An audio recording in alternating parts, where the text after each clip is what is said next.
Welcome. This is the USARK channel. I'm Ron Funk, and I'm here with Phil Goss. I'm sure you already know who Phil Goss is. There's probably, you've seen a number of videos, you've seen him at shows and auctions, but I wanted to take a chance right now to sit down with him and kind of talk about him, his involvement with USARK, and what USARK is doing. As a lawyer, I kind of see from a different perspective sometimes, and I've been talking with Phil now for a couple of years about what can I do, what can we do to help USARK, and I think part of what I would like to do and what I'm doing is to help with the image of USARK, to help get these things out, to help get understanding and knowledge of USARK and what's going on. And so that's why we're here. My first question really, and I guess it's because of how I approach things when I am presenting a case. I do present cases in trial sometimes, and I ask questions at deposition.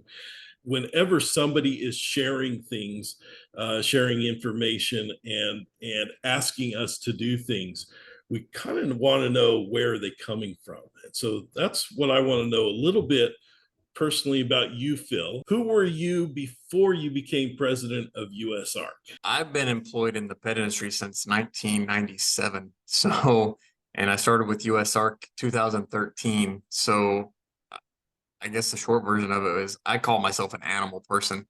And when I talk about animal people, I talk about people who came up in the animal industry through whatever that is, whether it's zoological background or you're a reptile breeder or your family had a farm, just some type of true animal person. So I consider that to be a little bit different than someone who just has a pet dog and maybe kind of likes dogs. So animal people are kind of just animal people. So yeah, after actually during college, I worked at a pet shop and then I got in. So that was my start in the pet industry. And then I worked various jobs in the pet industry. And then this USARK thing just kind of happened. It was the first president of USARK was let go. And I just sent a one-line email saying, who's stepping up? That's all it was. And that kind of set the path through an interview with the board of directors. A lot of people don't even understand that. Some people even think that I started USARK and USARK is mine, but another way to look at USARK, even though we're a nonprofit, it's still a company, basically.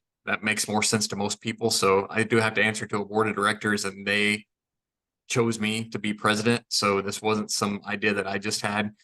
So it was already there since 2008. And then I started 2013, and now it's 2023. So been doing this for 11 years now. Is the board of directors pretty much the same as when you started? To a large part since when I started. So we have James Badman now. Gary Bagnall has stepped down from the board, and we have a couple seats. We'd like to put an amphibian expert and a veterinarian on our board of directors. So that'll bring us up to 9 board members. Currently we have 7.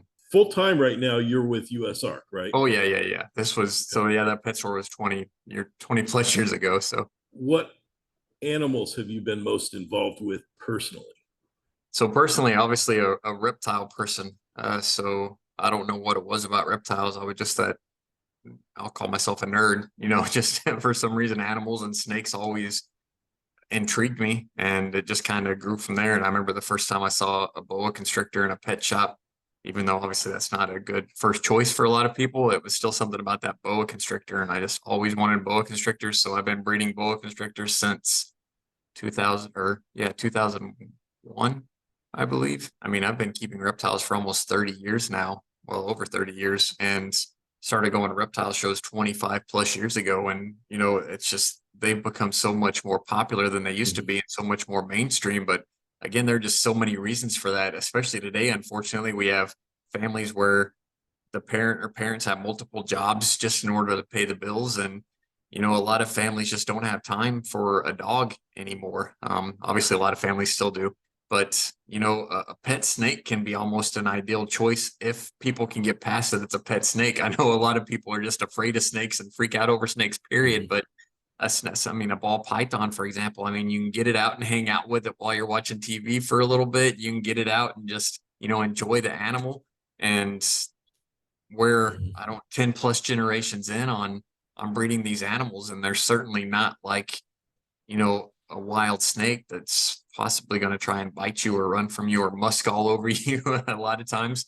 Mhm. And I guess, and for children, um, again, there's a whole lot of reasons why reptiles just keep getting more and more popular every year. And that's just one. And I talked about snakes, but obviously that Yeah. applies to whichever species we want to insert there. Children with short attention spans or autism or ADHD, there's been all kinds of stories and even studies come out that a lot of times reptiles are great pet choices for them because, like you said, they're not an animal that's going to jump on them or move real quickly, depending on the species. And I remember we posted one where a little boy had a pet fat-tailed gecko, and it would just sit in his hand and chill, and it calmed him down to have that pet fat-tailed gecko and helped him focus. So a lot of times they can even be used in situations like that. I think a lot of people look at USARK as dealing with the legal stuff, and yes, and that's a big part, and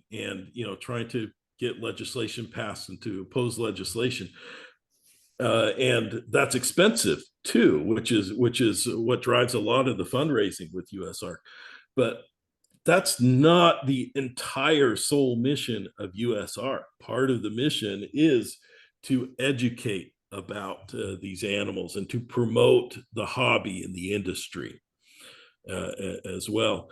And that's kind of part of, I know when I came to you with an idea for this, what we're doing right now, that's part of what I have in mind is I want to help educate, do my part to try to help educate, and so this is part of it too. Yeah, there's people just don't understand, well, really animals in general. So people don't understand the life of a raccoon or a wild rabbit, and especially not snakes. They just don't understand, and they don't understand the wild anymore. People, and I know this doesn't apply to everyone, but we're so far removed from nature.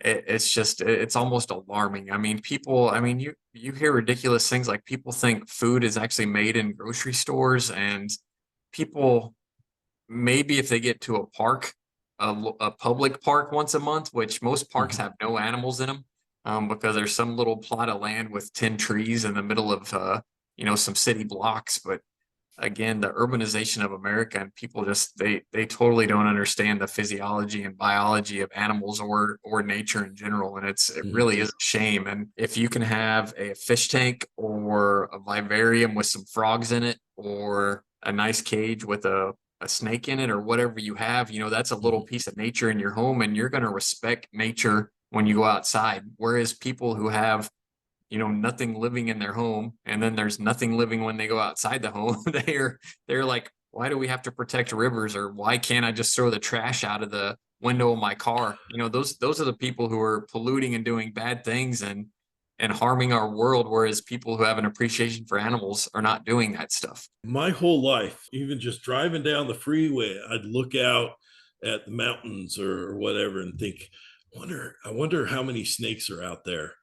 What are they doing? But I look at some of these construction areas and I think, how many animals are they killing to do this? I think sometimes a little more of that mindset as throughout the people that are in charge of this sort of thing. I think let's be sensitive, and I think just seeing them and having them around make you a little more sensitive, because just because you can't see them right now looking out across the mountain, they're there. and, Oh, and, and absolutely not. There are so many animals. I mean, you only see a small fraction, even if you know what you're doing and you go out. If you're looking for some lizards or some frogs one day, I mean, there are so many more animals out there than you're ever going to see, let alone the people driving in cars who never get out and look. But you're exactly right. Thank you for watching this video with Ron and learning about why USARK does what we do. Please let us know in the comments what topics you would like us to cover on future videos, and also go to usark.org, and if you have not already, subscribe to our email newsletter so you can get the most important updates from USARK. That's all for this one. See you next time.